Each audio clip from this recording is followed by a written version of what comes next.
तर यवतमध्ये आता अजित पवार यांचा ताफा जो आहे तो पोहोचतोय। काही वेळापूर्वीच ते यवतकडे जाण्यासाठी निघालेले आहेत आणि आता यवतमध्ये ते पोहोचतात। संपूर्ण परिस्थितीचा आढावा अजित पवार यांच्याकडून घेतला जाणार आहे।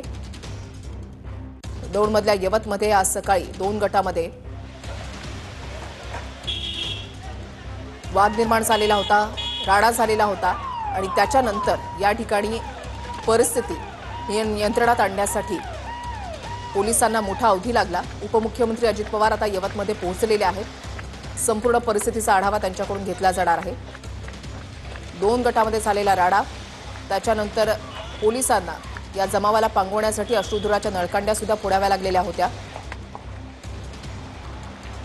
पुणे ग्रामीण पोलीस अधीक्षक काही वेळापूर्वी यवतमध्ये येऊन त्यांनी संपूर्ण परिस्थितीचा आढावा घेतला। सध्या परिस्थिती नियंत्रणामध्ये आहे आणि कुठल्याही अफवांवर विश्वास ठेवू नये असं आवाहन पोलिसांकडून करण्यात आलेलं आहे। पोलिसांची अतिरिक्त कुमक सुद्धा या ठिकाणी मागवण्यात आलेली आहे। संध्याकाळपर्यंत यवत बंदचा निर्णय जो आहे तो घेण्यात आलेला आहे आणि आता या संपूर्ण परिस्थितीचा आढावा घेण्यासाठी उपमुख्यमंत्री अजित पवार हे स्वतः यवतमध्ये पोहोचलेले आहेत। पुण्याचे पालकमंत्री अजित पवार यवतमध्ये पोहोचलेले आहेत। स्थानिकांच्या प्रतिक्रिया सुद्धा आपण पाहिल्या। 2 गटामध्ये जो राडा झालेला होता त्याच्यानंतर पोलिसांना या ठिकाणी येत अश्रुधुराच्या नळकांड्या फोडत जमावाला पांगावं लागलेलं होतं। काही ठिकाणी जाळपोळीची घटना सुद्धा घडलेली होती। सध्या या ठिकाणी तणावपूर्ण शांतता आहे। परिस्थिती पूर्णपणे नियंत्रणात असल्याची माहिती पोलिसांकडून देण्यात आली आहे आणि आता अजित पवार हे यवतमध्ये दाखल झालेले आहेत। योगेश बोरसे आमचे प्रतिनिधी अधिक माहिती देतील। योगेश,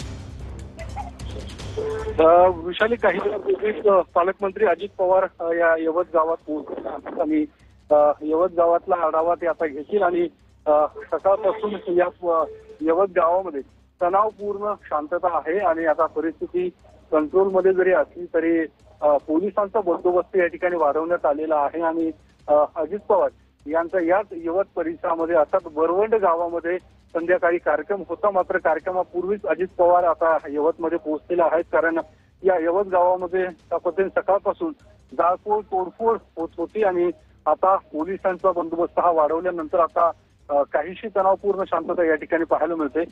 पुणे ग्रामीण पोलीस अधीक्षक संदीप सिंग गिल या ठिकाणी पोहोचलेले आहेत आणि त्यांनी अजित पवार यांना आता या संपूर्ण घटनेची ते माहिती देत आहेत।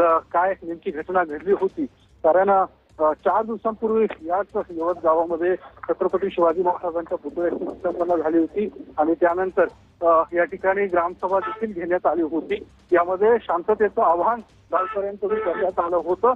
मात्र त्यानंतर काल याच यवतमध्ये हिंदू आक्रोश मोर्चा हा करण्यात आला होता। या घटनेच्या निषेधार्थ हा मोर्चा होता, ज्याचं नेतृत्व गोपीचंद पडळकर आणि संग्राम जगताप जे अजित पवारांचे आमदार आहेत त्यांनी केलं होतं। त्यानंतर आज सकाळी या ठिकाणी पाहू शकतो अजित पवार स्वतः ज्या ज्या ठिकाणी तोडफोड ज्या घरांची झालेली आहे त्याची ते पाहणी करतायत आणि पोलिसांकडून माहिती घेत आहेत की काय नेमकं घटना आहे। आपण पाहू शकतो अजित पवार या ठिकाणी पोहोचून या सगळ्या घटनेची माहिती घेताना पाहायला मिळतात। पोलिसांचा बंदोबस्त देखील मोठा आहे।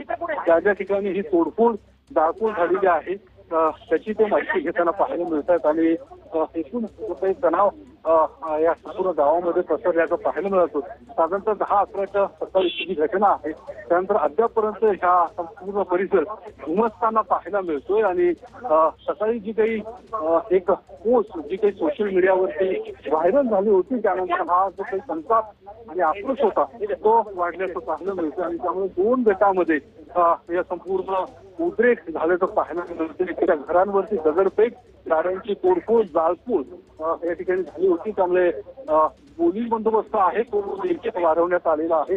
अधिकची पोलीस कुमक या गावामध्ये मागवण्यात आलेली आहे आणि काही वेळापूर्वी पुणे ग्रामीण पोलिसांनी रूट मार्च देखील काढला होता जेणेकरून गावात शांतता राहावी।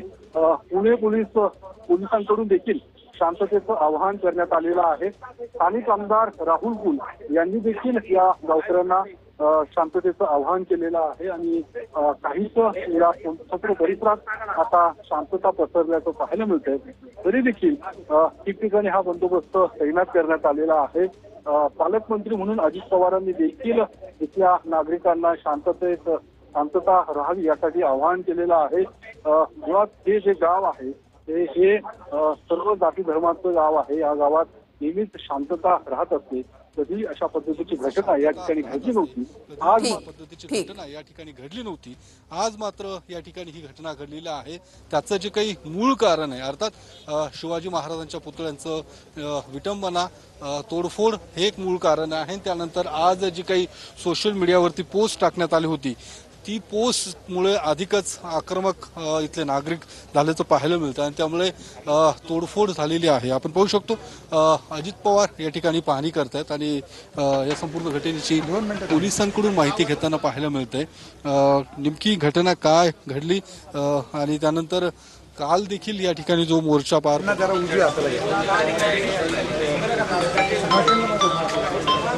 पाटील विकास पाटील ते विकास पाटील साईडला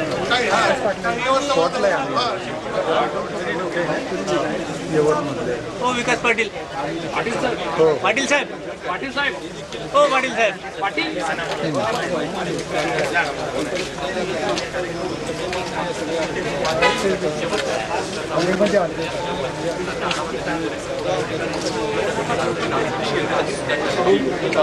ब्रीफिंग घेताना आपण बघतो काही स्थानिक ग्रामस्थ देखील आपल्याला या यवत गावातले या ठिकाणी बघायला मिळतात आणि अजित पवारांचा त्यांच्यासोबत संवाद या ठिकाणी सुरू आहे. काही वरिष्ठ पोलीस अधिकारी देखील आपल्याला या सगळ्या दृश्यांमध्ये दिसत आहेत जिथे एकूण तणावाची परिस्थिती होती. 26 तारखेचा प्रकार, त्यानंतर आज सकाळी जो स्फोटाचा प्रकार घडला, त्यानंतर काय नेमके आता या क्षणाला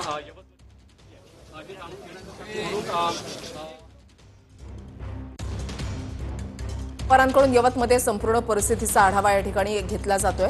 वरिष्ठ पोलीस अधिकारी सुद्धा या ठिकाणी उपस्थित आहेत.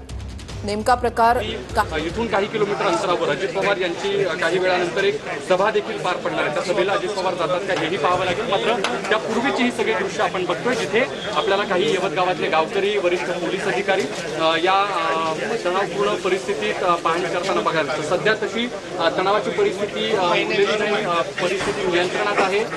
सगळ्या तणावाचा तो निवळलेला आहे.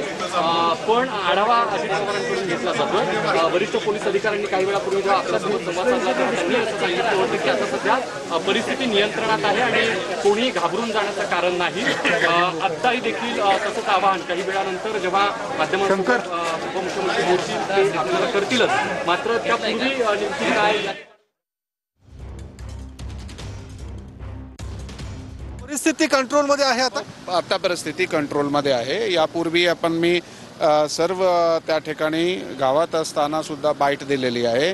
आपले चॅनलला सुद्धा माझा फोन झालेला आहे. पण आता परिस्थिती नियंत्रणात आहे, कुठेही काही तणाव शांतता आहे, पेट्रोलिंग चालू आहे, बंदोबस्त ठेवण्यात आलेला आहे, कुठल्याही प्रकारची अडीअडचणी नाही. किती लोकांना आपण काही ताब्यात घेतलं, काही कारवाई आता प्रोसेस आमचा चालू आहे. त्याबद्दल आम्ही प्रेस घेणार आहे पोलीस स्टेशनला. आता पालकमंत्री येत आहेत या संपूर्ण घटनेचा ते आम्ही आता थोड्या वेळाने एक प्रेस घेणार. त्यामध्ये आपण पोलीस स्टेशनला आपल्याला सविस्तर माहिती देतो. आम्हाला अजून 10-15 मिनिटाचा वेळ द्यायचे प्लीज. पालकमंत्री येत आहेत या सगळ्या घटनेचा आढावा घेण्यासाठी. हे जे आहे जे कोणी वरिष्ठ इथे आले आढावा घेण्यासाठी ते आपण त्यांना आढावा त्यांनी घेणारच आहे ते ॲज पर. घटना जी झाली ती आक्षेपार्ह पोस्टमुळे सगळं वातावरण बिघडलं. हो हो.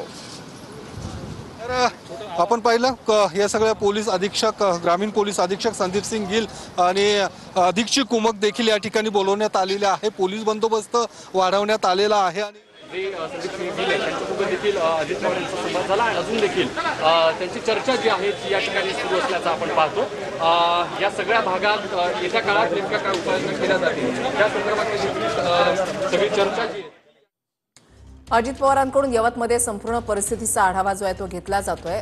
सकाळी 11-12च्या नंतर या ठिकाणी 2 गटामध्ये राडा झाला आणि यानंतर पोलिसांना अश्रुधुराच्या नळकांड्यापुढे जमावाला पांगवावं लागलेलं होतं. 2 गटामध्ये ज्यावेळेला राडा झाला त्यावेळेची दृश्य आपण पाहताय. आणि आता अजित पवार, पुण्याचे पालकमंत्री, उपमुख्यमंत्री अजित पवार हे यवतमध्ये पोहोचलेले आहेत. संपूर्ण परिस्थितीचा आढावा त्यांच्याकडून घेतला जातोय. वरिष्ठ पोलीस अधिकारी या ठिकाणी आहेत आणि स्थानिकांशी सुद्धा ते या ठिकाणी संवाद साधतात. एक कार्यक्रम त्यांचा या ठिकाणी संध्याकाळच्या वेळेला आयोजित करण्यात आलेला आहे. मात्र या कार्यक्रमाला अजित पवार जातात का आणि आता माध्यमांसोबत बोलत असताना ते काय प्रतिक्रिया देतात हे पाहणं देखील तितकंच महत्त्वाचं असणार आहे. अजित पवारांकडून यवतमध्ये संपूर्ण परिस्थितीचा आढावा घेतला जातोय. 2 गटामध्ये राडा झाला